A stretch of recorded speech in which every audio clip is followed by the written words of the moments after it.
Good morning, Facebook friends and YouTube followers. This is Rich again, back for your first video blog of the day for September 30th, 2014, Tuesday morning around 7:15 in Belleville, Massachusetts. Going to be another cloudy day. We might have some rain showers today, and it's going to be damp and drizzly for the remainder of the week. Don't know if we'll get beneficial rains out of these showers.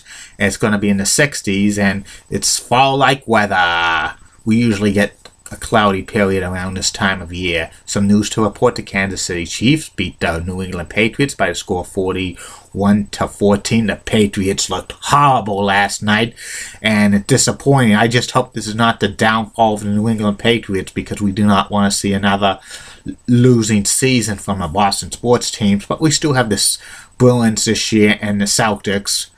And also, the Oakland Raiders have fired their head coach, Dennis Allen. He only won 8 games with the team since he started coaching them. And also the Major League Baseball wild card playoff tonight. AL Kansas City against Oakland at 8:07 p.m. on TBS.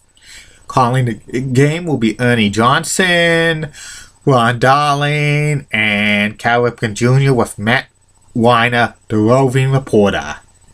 And that's about it on that. My next subject is my continuation series of the top 10 of everything and anything. And my top 10 thing is the greatest Major League Baseball players not in the Hall of Fame who are eligible. This is a very best of the best list. To be eligible for the Hall of Fame, you have to be retired at least 5 years and try to get voted on by the sports writers. And 75% of the vote you need to make the Hall of Fame. And here's the top 10. And it's very hard to get into the Hall of Fame these days. 3,000 hits, 300 wins, 500 home runs are no locks for the Hall of Fame anymore. Especially now with the use of PEDs. And a lot of sports writers do not vote the players in if they were suspicious for using PEDs or flunked a PED test. And now here's the top 10 greatest players in Major League Baseball history who are not in the Hall of Fame. Number 10 on this list is Craig Biggio, who played his entire 20-year career with the Houston Astros. He was a catcher, second baseman, and outfielder. He had a .281 average, 3,060 hits, 291 home runs, and 1,175 RBIs, 414 stolen bases. He holds the record for being hit by the pitch most in Major League history. He played in 7 All-Star games, and he's been very close to make the Hall of Fame in his first 2 years on the ballot. He was only 2 votes short this year, and hopefully he could get in 2015, but there's rumors, there was suspicion that some people think he did steroids. But that's never been proven. He has the stats to prove it. 3,000 hits, you should be a Hall of Famer. He comes in at number 10. Number 9 on the all-time list of greatest Major League Baseball players in history not to make the Hall of Fame, not in the Hall of Fame. Jeff Bagwell, who played an entire 15-year career with the Houston Astros, 297 average, 2,314 hits, 449 home runs, 1,529 RBIs, 4-time All-Star, consistent first baseman, hit for power, hit for average. He won the 1994 National League MVP. He's been on the ballot 4 times for the Hall of Fame, and he's hovering around 60% of the ballot now. But suspicions he used PEDs, but that's not been proven. Number 8 on the all-time list of greatest Major League Baseball players not in the Hall of Fame. Steve Garvey, first baseman. He played 19 years in Major League Baseball with the Dodgers and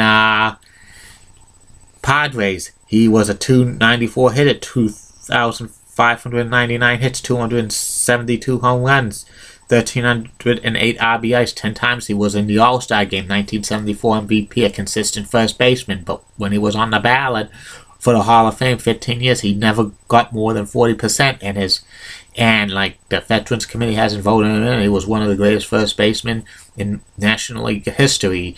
And he should be a Hall of Famer, but he's one of the greatest players not to be in the Hall of Fame. Number 7 on the all-time list of greatest Major League Baseball players not in the Hall of Fame, Dale Murphy, 265 average, outfielder.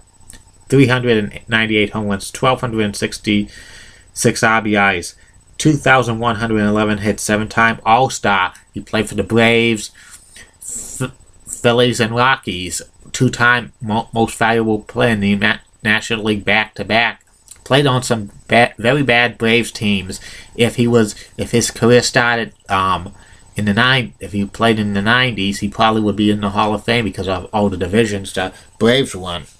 Number 6 on the all-time list of greatest Major League Baseball players not in the Hall of Fame, outfielder Tim Raines. He played the majority of his career with the Montreal Expos, along with the Chicago White Sox, New York Yankees, and then bounced around for a few teams. 294 career average, 2,605 hits, 170 homers, 980 RBIs, 808 stolen bases. 5-time an All-Star. He was the National League's version of Rickey Henderson in the 80s, but he hasn't got too much support for the Hall of Fame since he's been on the ballot in 2008. Number 5 on the all-time list of greatest Major League Baseball players of all time not in the Hall of Fame, catcher Mike Piazza, who played for the Dodgers, the Mets, the A's, and the Padres. 308 career batting average, 427 home runs, 1,335 RBIs, 12 times he played in the All-Star game. The greatest catcher in Major League history offensively. Suspicions he used PEDs, and that's hurt him, but he's gotten like more than 50% of the vote the 2 times that he was on the Hall of Fame ballot so far, and sooner or later he's going to get in. Number 4 on the all-time list of greatest Major League Baseball players of all time who are not in the Hall of Fame, Tony Oliva, outfielder, DH, who played for the Minnesota Twins for 15 years. 304 career batting average, 220 home runs, 947 RBIs, 8-time All-Star. 3 times he was an American League batting champion, a great outfielder, but his career's numbers were cut short because of injuries. He had a DH the last few years of the career, and that could have hurt him chances for the Hall of Fame when he was on the Hall of Fame ballot. He didn't get like more than 50% of the vote, which is too bad, and the Hall of Fame Veterans Committee hasn't even considered him a serious candidate. Number 3 on the all-time list of greatest Major League Baseball players of all time who are not in the Hall of Fame, Pete Rose, the all-time hit king. He played for the Cincinnati Reds, Philadelphia Phillies, and Montreal Expos in a variety of positions. 303 career hitter, 4,256 hits, 160 homers, 1,314 RBIs, 17-time All-Star. He won some batting crowns. 1973 most valuable player, consistent hitter. He holds the record for most 200 hit seasons by a big league player 10 times. He should be in the Hall of Fame.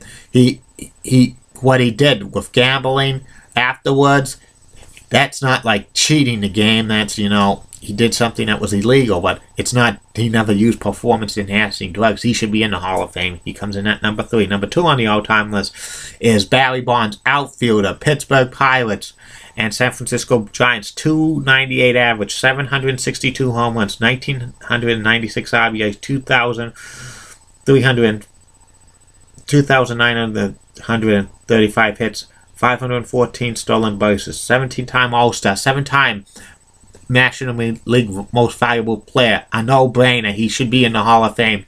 If his career ended in 1998, he would have been the first ballot Hall of Famer.